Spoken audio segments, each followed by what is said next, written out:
మనుష్యుల హృదయాలందు భయం ఎప్పుడూ కొలువుదీరి ఉంటుంది.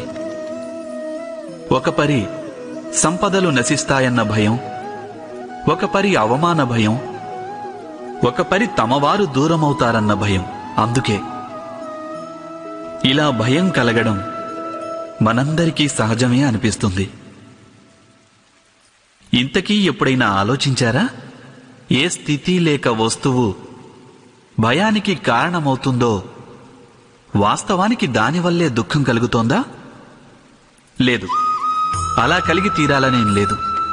ఎంతోమంది అనుభవాలు ఏం చెప్తున్నాయంటే, ఈ భయానికి గురి కావడం వలన భవిష్యత్తులో దుఃఖానికది నివారణ కాబోదు అని. భయం కేవలం రానున్న దుఃఖం యొక్క కల్పన మాత్రమే. వాస్తవికతతో దీనికి ఎట్టి సంబంధమూ లేదు.